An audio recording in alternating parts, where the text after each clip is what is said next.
మధ్యాహ్న శుభములను తెలియజేస్తూ ఉన్నాము. పెద్దకొస్త తర్వాత 18వ ఆదివారంలో మనము ప్రవేశించి ఉన్నాము. ఈరోజు మన యొక్క అంశము వయోవృద్ధుల జ్ఞానము అనుభవము, senior citizen Sunday in knowledge and experience. వృద్ధుల ఆదివారాన్ని మన పుణ్యార్థుల శుభ సందర్భంలో మన సంఘంలో వృద్ధులు ఉండడము మన సంఘానికి ఆశీర్వాదకరము. మన కుటుంబాలలో వృద్ధులు ఉండడం అనేది మన కుటుంబాలకు ఆశీర్వాదకరము. వృద్ధుల జ్ఞానము అనుభవం అనేది మనకెంతో ఉపయోగకరంగా ఉంటుంది. వారి యొక్క అనుభవ జ్ఞానము అనగా వారు ముందు నడిచారు వారి దారిలో. మనకు దారి తెలియకపోతే ఆ దారిని మనకు నడిపిస్తారు, దారిని మనకు చూపిస్తారు. అంటే మనకంటే ముందు జీవితాన్ని జీవించిన వారు యొక్క వృద్ధులు కనుక వారికి ఎంతో జ్ఞానము ఉన్నది. వారు చక్కగా ఆలోచిస్తారు, చక్కగా వారు జ్ఞానం కలిగి ఉంటారు. కనుక వృద్ధులకు జ్ఞానం తగును, మంచి ఆలోచన చెప్పుట వృద్ధులకు తగును. వృద్ధుల అనుభవమే వృద్ధులకు కిరీటము. వృద్ధులు దైవ భీతి కలిగి వారు జీవిస్తారు. కనుక వృద్ధుల యొక్క సలహాలను మనము పాటించాలి. మొదటిగా మనం చూసినట్లయితే అబ్రహాము అనుభవ జ్ఞానముతో తన కుటుంబాన్ని నింపుకున్నట్లుగా మనం చూస్తూ ఉన్నాం. ఆదికాండము 24వ అధ్యాయము మొదటి 14 వచనాలు మనము చూసినట్లయితే అక్కడ అబ్రహాము వృద్ధుడైనాడు. ఆ వృద్ధాప్య దశలో తన యొక్క కుమారుడైనటువంటి ఇసాకుకు వివాహము చేయాలనుకున్నాడు. అలాంటి సందర్భంలో అబ్రహాము వృద్ధుడు కనుక ఎక్కడికి వెళ్ళలేడు, తిరగలేడు. కనుక తన కుటుంబములో పెద్ద దాసునిగా ఉండి అన్ని విధాలుగా చూసుకుంటున్నటువంటి ఎలియాజరును పిలిచి, ఇదిగో నీవు నా కుమారునికి వివాహము చేయాలి, కనుక నీవు నా స్వదేశమందును నా బంధువుల యొద్దకు నీవు వెళ్ళి ఒక కన్యకను తీసుకుని వచ్చి మరి వివాహము చేయము అని చెప్పేసి ఒక అబ్రహాము తన దాసుడైనటువంటి ఎలియాజరుకు చెప్తూ ఉన్నాడు. ఇదిగో నీ చెయ్యి నా తొడ కింద ఉంచుము అని చెప్పేసి ప్రమాణము చేసి అక్కడ పంపించడము మనము చూస్తూ ఉన్నాం. అంటే తొడ కింద చెయ్యి పెట్టడము అనేది మనం చూసినట్లయితే ప్రియ దేవుని బిడ్డలారా, అక్కడ యోసేపు కూడా ఆదికాండము 47వ అధ్యాయము 29లో కూడా మనం చూసినట్లయితే యాకోబు యోసేపుతో కూడా అంటాడు, నీ చేయి నా తొడ కింద ఉంచుము, నువ్వు దయా దాక్షిణ్యము కలిగి ఉండుము అని చెప్పేసి అక్కడ యాకోబు కూడా యోసేపుతో చెప్పడము మనం అక్కడ చూస్తూ ఉన్నాం. అంటే ఇక్కడ చేయి పెట్టడము అంటే గంభీరమైనటువంటి శపథానికి ఒక గుర్తుగా ఉన్నది. కనుక కనానీయుల పిల్ల వద్దు, ఎందుకంటే ఈ కనానీయులు విగ్రహారాధికులు. కనుక ఈ విగ్రహాన్ని ఇతర దేవతలు పూజించేటువంటి వ్యక్తి నాకు నా కుమారునికి అవసరము లేదు అంటే ఒక జ్ఞానముతో ఆలోచన చేస్తూ ఉన్నాడు. ఎందుకంటే అబ్రహాము జీవితంలో తన వివాహ జీవితంలో డిస్టర్బ్ అయి ఉన్నాడు, అగారు మరియు సారా వారిద్దరితో. కాబట్టి నా కుమారుడు అలా డిస్టర్బ్ కాకూడదు అని చక్కని జ్ఞానంతో అనుభవముతో ఇక్కడ చక్కని నిర్ణయం తీసుకొని దాసుని పంపిస్తూ ఉన్నాడు. నువ్వు వెళ్ళేటప్పుడు 10 ఒంటెలను తీసుకొని వెళ్ళు, అలాగనే శ్రేష్టమైనటువంటి వస్తువులను నీవు తీసుకొని వెళ్ళు, నీకు ముందుగా దేవుడే దూతను పంపిస్తాడు, నీ మార్గాన్ని సరళం చేస్తాడు అని చెప్పి అబ్రహాము తన దాసుని పంపించినప్పుడు నిజముగా అక్కడ ఎలియాజరు వెళ్ళి ప్రార్థన చేయడం మనము చూస్తూ ఉన్నాం. అంటే ప్రార్థన పరుడు యొక్క ఎలియాజరు అన్ని పనులు సఫలం కావాలంటే మొదట మనం చేయాల్సింది ఏమిటి? ప్రార్థన మనం చేయాలి. కనుక అక్కడ మోకరించాడు, ఒంటెలు కూడా మోకరించే విధంగా చేశాడు. వాడు మోకరించి ప్రార్థన చేస్తున్నాడు, ఇదిగో ప్రభువా, మరి నా యొక్క యజమాని నువ్వు దీవించావు, ఎంతగానో అతన్ని నువ్వు ఆశీర్వదించావు. కాబట్టి ఇప్పుడు తన యొక్క మరి నా యజమానునికి మన చక్కనేటువంటి యజమానులు దొరుకులాగున నీవే సహాయం చేయము అని చెప్పేసి ప్రార్థన చేశాడు. ఇదిగో నేను ఎవరైతే దాహము ఇవ్వమని అడుగుతానో నాకే కాదు నా ఒంటెలు కూడా దాహము తీరుస్తారు, వారే నా యజమానికి యజమానులు అవుతుందని చెప్పేసి వెళ్ళి ప్రార్థించి ముగించాడో లేడో అంతలోనే ఒక కడువ పట్టుకొని ఒక కన్యక, ఒక యవనస్త్రాలు బాలిక ఆ యొక్క బావి దగ్గరికి రావడం మనం చూస్తూ ఉన్నాం. సాయంకాలం అనేక మంది నీటి యొద్దకు అక్కడికి వస్తారు, కానీ ఆ సమయానికి యవనస్త్రాలు ఒక కన్యక అక్కడికి వచ్చినప్పుడు అడుగుతున్నారు, కొన్ని నీళ్లు ఇవ్వమ్మా అని చెప్పేసి అడుగుతున్నాడు. అంటే ఆమె ఏమంటుంది, నీకు నీళ్ళు ఇస్తాను, నీకే కాదు నీ ఒంటెలకు కూడా నీళ్ళు ఇస్తాను అని చెప్పేసి. ఆ పేరు ఏం పేరు, ఆమె పేరు రిబుకా. ఆ రిబుకా పేరుకి అర్థం ఏమిటి? రిబుకా అంటే అందమైనది అని అర్థము. ఆమె నీళ్లు వారికి ఇవ్వడం మనం చూస్తాం. అంటే సహాయం చేసేటువంటి గుణం, ఇతరుల ఎడల దయ కనికరము కలిగేటువంటి గుణము ఆ యొక్క రిబుకాలో ఉన్నట్లుగా మనము చూస్తూ ఉన్నాం. అంటే నీళ్లు పోయడము అంటే బావిలోకి దిగి పోయడం అంటే ఆమెలో ఏముంది? రిబుకాలో కష్టపడేటువంటి మనస్తత్వం ఉంది. ఈ రోజుల్లో మన ఇంట్లో ఉన్నటువంటి ఆడపిల్లలు యవ్వనస్తులు ఇంటి ముందు కళ్యాపు జల్లు, అలుకు జల్లు అంటేనే ఏమంటారు? కళ్యాపు చల్లుతుర్రా, నీళ్ళు తీసుకొచ్చి కళ్యాపు జల్లు బిడ్డ అంటే కూర్చి చల్లుతుర్రా, బెండ కలిపి కలపాలి, వేయాలి కదా, కళ్యాపు చల్లాలి, అలకేయాలి, వాకిలి వేయమంటే మాకు చేత కాదని అంటారు. ఎంతమంది యవనస్తులు ఒక బకెట్లో నీళ్ళే చేదలంటే చేదలేకపోతున్నారు, రెండు గిన్నెలు నీళ్లు తెమ్మంటే వారు తేలేకపోతున్నారు. కానీ ఈ రిబుకా బావులోకి దిగి మరి ఎలియాజరుకు అలాగే ఒంటెలకు సరిపోయిన నీళ్లు ఇచ్చినట్లుగా మనం అక్కడ చూస్తున్నాం. నిజముగా ఆ యొక్క కన్యక మరి పరిశుద్ధమైన కన్యక, నిష్కలంకమైనటువంటి కన్యక, ఆ యొక్క ప్రార్థన చేసేటువంటి ఆ యొక్క కన్యక కనుక తన తల్లిదండ్రులకి విధేయులైనటువంటి కన్యక. ఆ యొక్క రిబుకా ఈ యొక్క ఇస్సాకుకు మరి భార్యగా ఎలియాజరు తీసుకొని రావడము అవన్నీ తర్వాత మనము చూస్తూ ఉంటాం. ఇక రెండవదిగా మనము చూసినట్లయితే వృద్ధుల జ్ఞానము వలన ఆనందము కలుగుతుంది.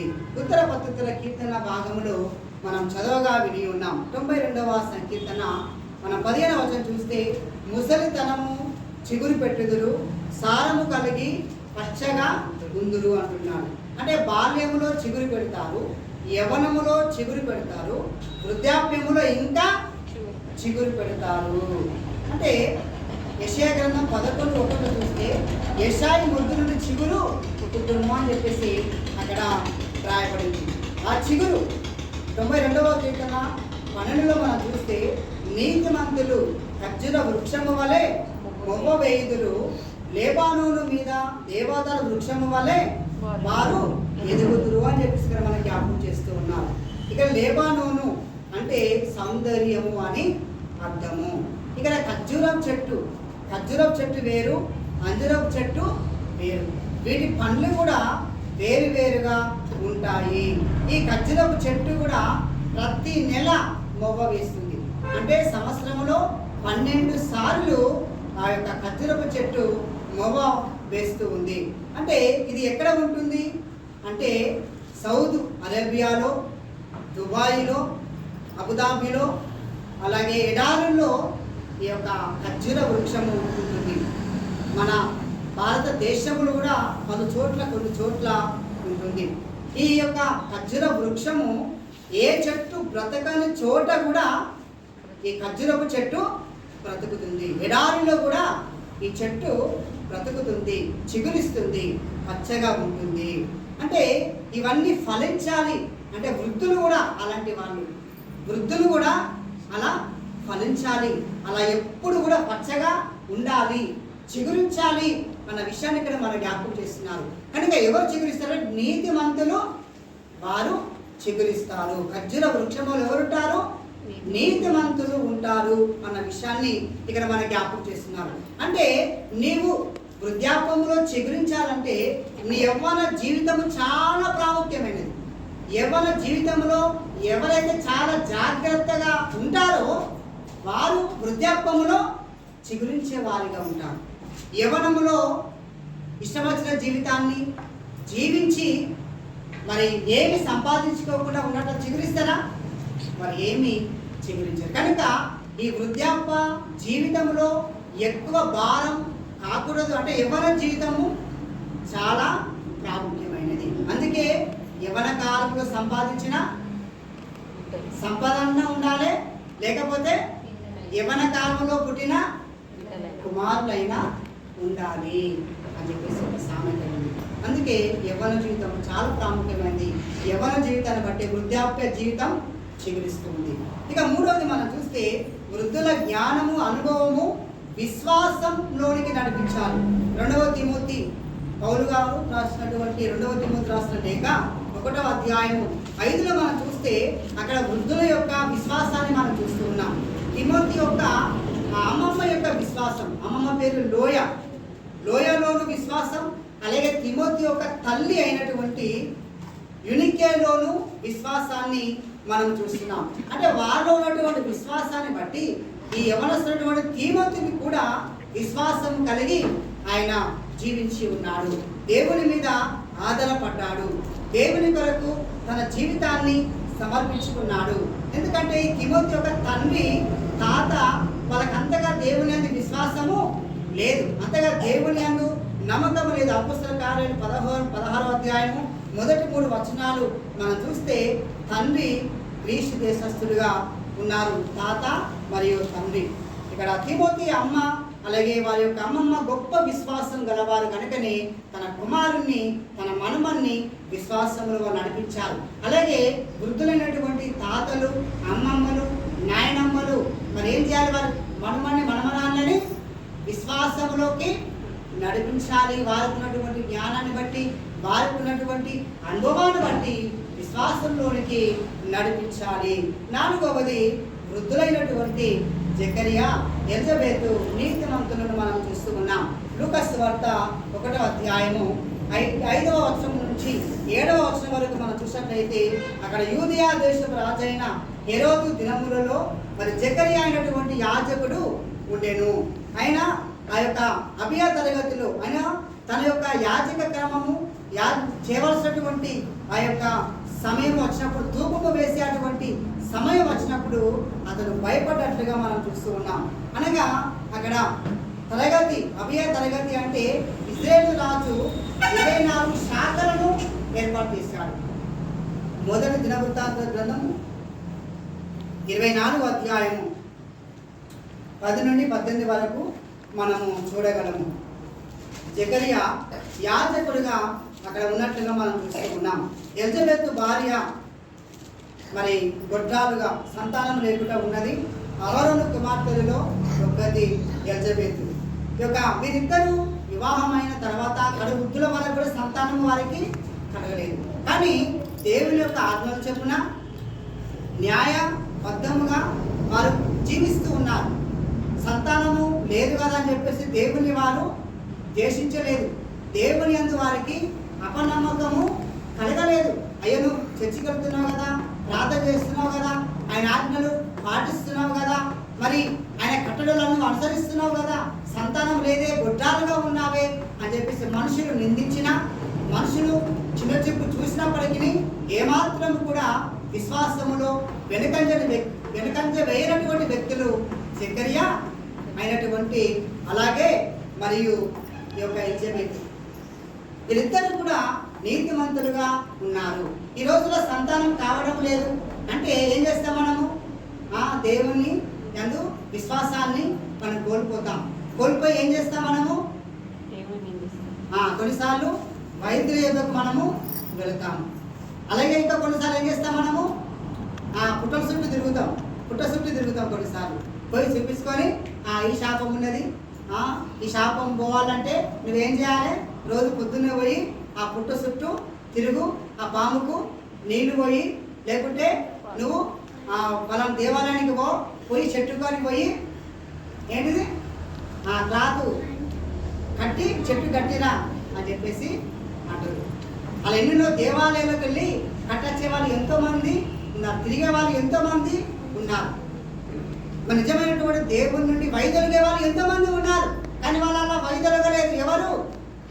యాజకుడైనటువంటి జకర్యా, ఎలిజబెతు దేవుని ఎదుట వారు నీతిమంతులుగా ఉన్నారు, కడవృద్ధురాలు వరకు కూడా.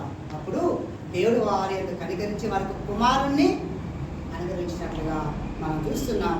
ఆ కుమారుడే బాప్తిస్మా యోహానుగా మనం చూస్తున్నాం. తర్వాత ఐదవదిగా మనము చూసినట్లయితే ప్రియమైనటువంటి దేవుని బిడ్డలారా, ఈ యొక్క వృద్ధులు ఎడల మనం సేవలు చేసిన గుణం కలిగి ఉండాలి. వృద్ధులు అంటే చిన్న పిల్లల దశలోనికి వస్తారు కదా, వారికి సేవలు చేయాలి, ఎన్నో సేవలు చేయాల్సి వస్తుంది వృద్ధులకు. చిన్నపిల్లలకు మనం ఎన్ని సేవలు చేస్తున్నామో ఇప్పుడు వృద్ధులైన తర్వాత చిన్న పిల్లల స్టేజ్కి వస్తారు.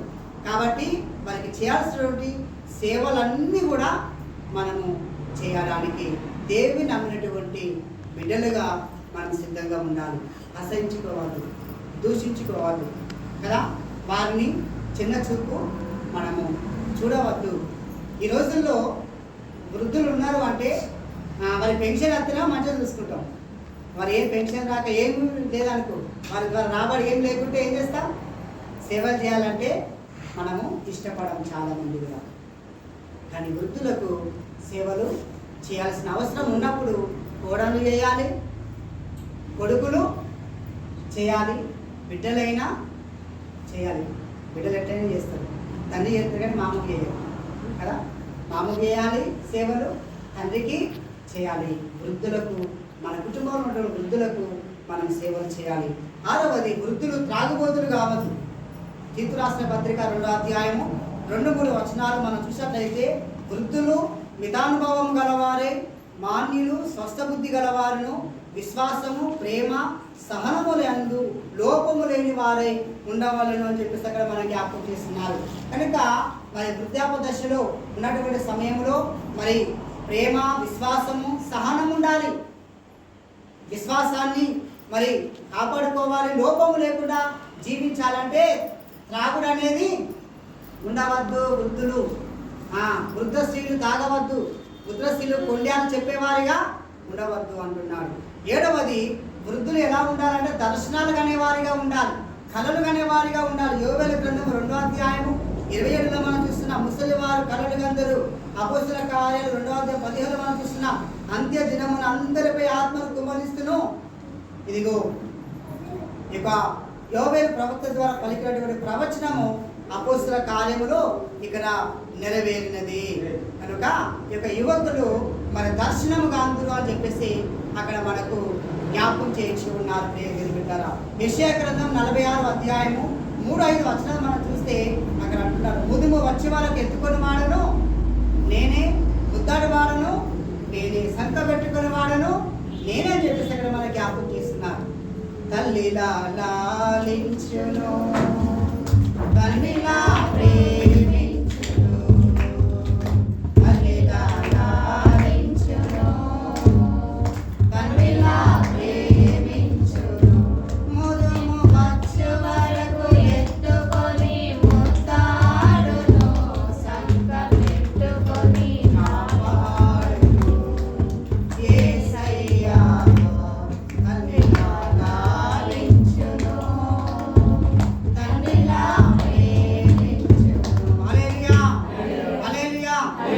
కనుక వృద్ధుల ఆదివారం, ఈ వృద్ధుల యొక్క జ్ఞానము, వృద్ధుల యొక్క అనుభవముతో మన యొక్క జీవితాలను మనం చక్కబెట్టుకుందాం.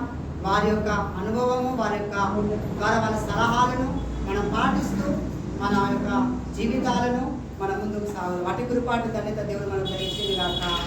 ఆమేన్.